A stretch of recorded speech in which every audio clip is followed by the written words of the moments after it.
सबसे पहले जफर इस्लाम साहब आपसे ही शुरुआत करते हुए, कांग्रेस पार्टी ने सैम पित्रोदा के बयान से किनारा कर लिया है। उसका यह कहना है कि हमारा कोई लेना देना नहीं है, फिर भी मुद्दा बनाएगी इसको बीजेपी। देखिए, कैसे कह सकते हैं लेना देना नहीं। उनके गुरु हैं, सोनिया गांधी के मित्र हैं, राजीव गांधी के मित्र हैं, राहुल गांधी जी के वो गुरु हैं और वो ओवरसीज कांग्रेस के प्रेसिडेंट भी हैं और इंचार्ज भी हैं। आप डिस्टेंस करना चाहिए, लेकिन डिस्टेंस कर नहीं पाइएगा, इसलिए कि वो आपके साथ, आप उनके गाइडेंस के हिसाब से चलते हैं। उन्होंने मैनिफेस्टो में जब आई बात तो उस पर भी उन्होंने कहा कि देश की जो संपत्ति है, गरीबों की संपत्ति लूट के बांट देना चाहिए। तो ये लूटपाट करने वाली बात उन्होंने बताई। तो और आज उन्होंने जो इतनी घिनौनी बात की, जो जिससे उनकी मानसिकता पता चलती है, और ये उनकी मानसिकता थोड़ी सिर्फ अकेले है, ये तो कांग्रेस की मानसिकता है। जो उनके जो ढके छुपे एजेंडे हैं, वो कहीं ना कहीं सैम पित्रोदा बाहर निकाल रहे हैं। बाहर उन्होंने अपनी बातों बातों में उसका जो अंदाज लोगों को, दुनिया को हो गया। आज मुझे इस बात का एहसास हुआ, और जैसा आदरणीय प्रधानमंत्री जी ने अभी कहा, आपने दिखाया भी, कि जिस तरह से उन्होंने एक वर्ग के लोगों को, चाहे वो साउथ में रहते हैं उनको किसी और तरह से बताया, नॉर्थ में रहने वाले को कुछ और, पूरे देश को जो है टुकड़े टुकड़े में बांटने की जो मानसिकता है उसको जो है दर्शाने का काम किया है। लेकिन मैं बताना चाहता हूं, कांग्रेस कितनी भी दूरी करना चाहे, वो इस मानसिकता से दूरी नहीं कर सकता। सैम पित्रोदा के स्टेटमेंट को कह सकती है कि उनका निजी स्टेटमेंट है, लेकिन जो मानसिकता है वो कांग्रेस की मानसिकता है और उससे वो दूरी नहीं कर सकती। और इसीलिए देश की जनता, देश के, ठीक है, पॉलिटिकल एनालिस्ट हमारे साथ आशुतोष जी जुड़े हुए हैं, सीधे मैं उनका रुख कर लेती हूँ। ठीक है आशुतोष जी, ठीक रखने के लिए कांग्रेस पार्टी को ये बयान महंगा पड़ेगा सैम पित्रोदा का, और हम किनारा कर भी लें तो इस तरह के बयान कोई पहला बयान नहीं है। बयानों की एक लंबी फहरिस्त है, जिसकी वजह से कांग्रेस पार्टी के लिए मुश्किलें वो पैदा करते रहते हैं। फिर भी बयानों से किनारा करके कांग्रेस कहती भाई हमारा इत्तेफाक नहीं है इससे, लेकिन बीजेपी तो मुद्दा बनाएगी ना। प्रधानमंत्री ने खुद कहा है कि चमड़ी के आधार पर ये योग्यता तय करने के लिए बैठे हैं 7 समंदर पार। चित्रा जी, मैं तो कभी इस बारे में बोलता ही नहीं कि मुझे रोज नस्लभेद का शिकार होना पड़ता है। रोज मुझे कलुआ कह के लोग बुलाते हैं। आप फेसबुक पे चले जाइए, आप ट्विटर पे चले जाइए, कलुआ, कालू, पता नहीं क्या क्या मेरे बारे में कहते हैं। मैं तो बुरा नहीं मानता इस बात का। खैर, ये छोड़ दीजिए, कौन किस विचारधारा के लोग हैं, किस पार्टी के लोग हैं। अगर मैं खाली आपको वो दिखा दूं तो ही आपको अंदाजा लग जाएगा कि दरअसल किस पार्टी, किस विचारधारा के लोग। मैं उस बहस में नहीं जाता। ये बहस अलग तरीके की बहस इस बात को लेकर ये है कि दरअसल पूरे मुद्दे को उठा के एक नए तरीके का नैरेटिव गढ़ने की कोशिश की जा रही है, चुनाव के मुद्दों को बदलने की कोशिश की जा रही है। आज के चुनाव का सबसे बड़ा मुद्दा क्या है? सबसे बड़ा मुद्दा है भ्रष्टाचार, सबसे बड़ा मुद्दा है महंगाई, सबसे बड़ा मुद्दा है बेरोजगारी, और उससे बड़ा मुद्दा क्या कि संविधान को बदलने की कोशिश की जाएगी या नहीं की जाएगी। अब मैं आपको एक छोटा सा उदाहरण दे देता हूं।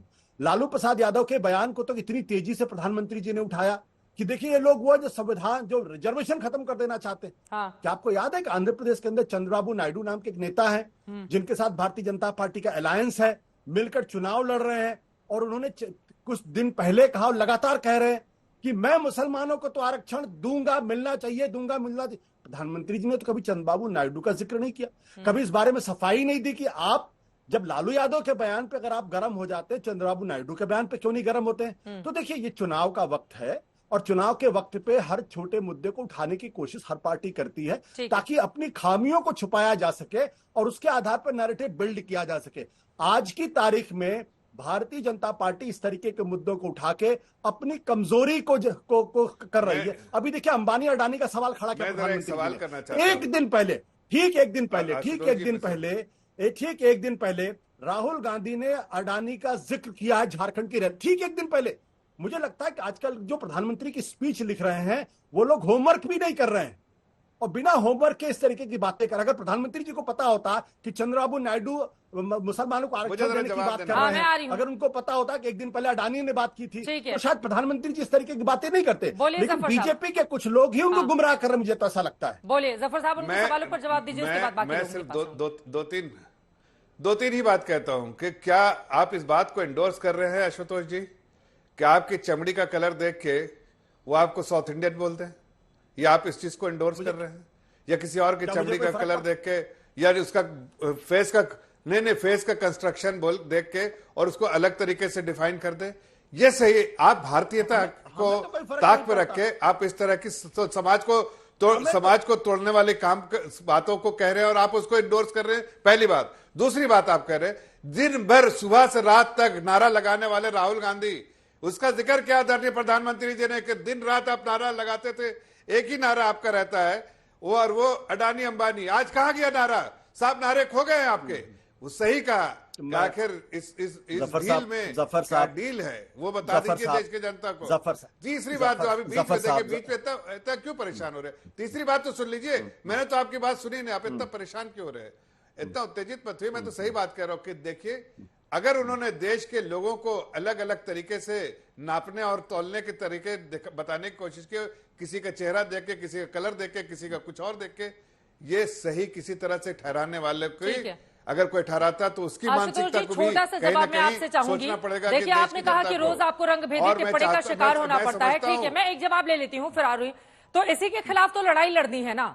अगर कोई रंगभेदी टिप्पणी करता है, उसमें आपकी व्यक्तिगत कोई बात नहीं है, व्यक्तिगत बात नहीं है। अगर हमारे समाज में कुछ लोगों की मानसिकता इस तरह की है तो उसको खत्म किया। अब आशुतोष को नहीं लगता होगा, लेकिन ऐसे बहुत सारे लोग हैं जिनके ऊपर आप रंगभेदी टिप्पणी करेंगे तो उनको बहुत अंदर तक चुभ जाती हैं बातें। हमारे आसपास ऐसे बहुत सारे लोग मौजूद हैं। आशुतोष जी, आपको फर्क नहीं पड़ता, लेकिन हम इस तरह का समाज नहीं बना सकते जहां नस्ल के आधार पर, रंग के आधार पर लोग एक दूसरे पर टिप्पणी करें।